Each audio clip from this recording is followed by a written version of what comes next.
अमित शाह ने चारों विधायकों को मैनेज कर लिया। मतलब इसको हार ना कह के कहिए कि तेजस्वी यादव की महाहार हुई है इस चुनाव में। तो कुछ पार्टियां हैं जो बरसाती मेढक की तरह है। बिहार राज्यसभा चुनाव में एक बार फिर से हलचल देखने को मिली है और बिहार में इस बार फिर से महागठबंधन की करारी हार देखने को मिली है। और इस करारी हार में एक बार देखा जाए तो विधानसभा चुनाव थे, उसमें भी महागठबंधन को हार का सामना झेलना पड़ा था। और इस बार फिर एक चुनाव ऐसा हुआ है कि जिसमें महागठबंधन को फिर से हार देखने को मिल रही है। क्या कुछ खास कारण थे आदर्श जी? क्या लगता है कि किस वजह से इस हार का सामना करना पड़ा है? बिल्कुल, पहले तो एक अपडेट दे दिया जाए। हालांकि अब तक समाचार के माध्यमों से लोगों तक पहुंच गया है, लेकिन फिर भी 5 सीटों पर यह पूरा चुनाव था और एक उम्मीद ये था कि हो सकता है संभवतः एक सीट महागठबंधन कह लीजिए, इंडिया गठबंधन कह लीजिए, उनके खाते में जाए। लेकिन 5 सीट पर एनडीए की जीत हो गई है, यानी भारतीय जनता पार्टी, जनता दल यूनाइटेड समेत जो 4-5 पार्टियों का ये गठबंधन है उसकी जीत हो गई है। और दूसरी जो बड़ी खबर आज दिन भर की रही कि कांग्रेस और आरजेडी का मिला के 4 विधायक 4 माननीय वोट देने ही नहीं पहुंचे, वो पूरे दिन गायब रहे। तो ऐसी स्थिति में महागठबंधन की करारी हार आज हुई है। अब कारण क्या है? तो कारण अगर समझने की कोशिश कीजिएगा तो जहां तेजस्वी यादव एक तरफ ये लगे हुए थे कि भाई एआईएमआईएम एक पार्टी है जिसके विधायक है, उसको मना लिया जाए, मनाने में बहुत हद तक कामयाब भी हुए। बीएसपी एक पार्टी है, मायावती की जो पार्टी है, बहुजन समाज पार्टी, उसके एक विधायक थे, उसको मनाने की कोशिश हुई, अपने महागठबंधन प्रत्याशी के लिए वोट दिलाने की कोशिश हुई। तेजस्वी यादव उसमें भी कामयाब हुए, लेकिन सबको मनाते मनाते उनके अपने ही रूठ गए और कांग्रेस के 3 विधायक नहीं पहुंचे।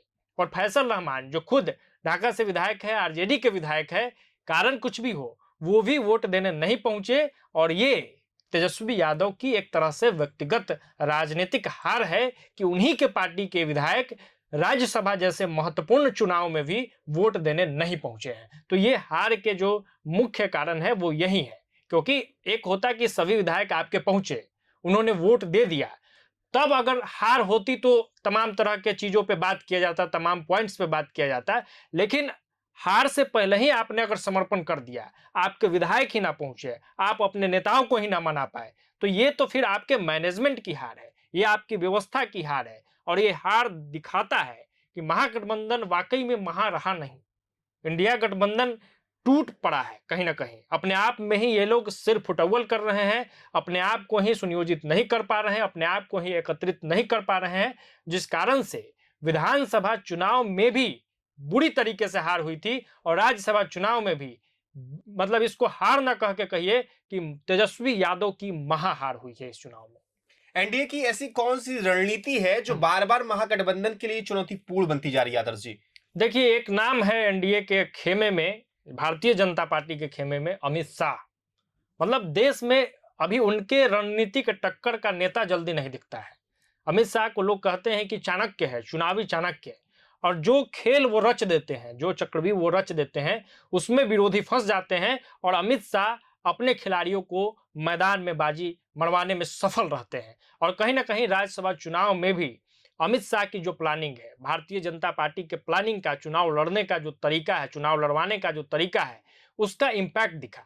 2 तरह से अभी जो विपक्षी एक खेमा है और एक जो सत्तारूढ़ खेमा है, उसमें भी जो भारतीय जनता पार्टी है, आप देखेंगे जब चुनावी चीजों को कवर करिएगा, न्यूज को कवर करिएगा, पॉलिटिकल इवेंट्स को कवर करिएगा, तो कुछ पार्टियां हैं जो बरसाती मेढक की तरह है। उन पार्टियों का नाम नहीं लेना चाहेंगे, लेकिन कुछ पार्टी है जो सिर्फ चुनाव के समय सक्रिय रहती है, चुनाव के समय बहुत मेहनत करती है, चुनाव के समय जनसभा करती है, चुनाव के समय लोगों के पास जाती है, जनसंवाद का काम होता है।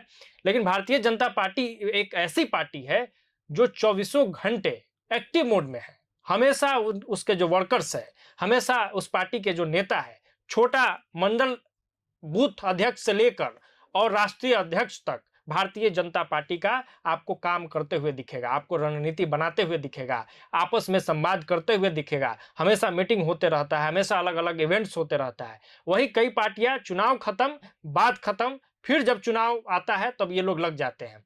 तो कुल मिला के इस चुनाव को भी, राज्यसभा चुनाव को भी, जबकि स्पष्ट बहुमत था, मतलब कोई इफ बट नहीं था, एक मिनट के लिए अगर ये मान भी लिया जाए कि एडी सिंह वाला जो सीट था वो संभवतः एनडीए हार जाती, ऐसा कहा जा रहा है। उसको अगर छोड़ दिया जाए तो 4 तो ऐसे भी क्लियर था। फिर भी एनडीए के एक-एक कार्यकर्ता, एक-एक बड़े नेता एकदम युद्ध स्तर पे लगे हुए थे कि पांचों के पांचों सीटों को निकाल लेना है और चुनाव को जीत जाना है। तो इनकी स्पष्ट रणनीति, स्पष्ट सोच और लगातार मेहनत का ही परिणाम है कि आज राज्यसभा चुनाव में फिर से भारतीय जनता पार्टी समेत जो एनडीए गठबंधन है उसके हाथों ये सफलता आई है। इस चुनाव में कौन कौन से विधायक थे जो नहीं पहुंच पाए हैं वोटिंग करने के लिए? हाँ, देखिए, एक नाम तो हमने बता दिया था कि फैसल रहमान जो ढाका से विधायक है, आरजेडी के विधायक है, तो फैसल रहमान नहीं पहुंच पाए।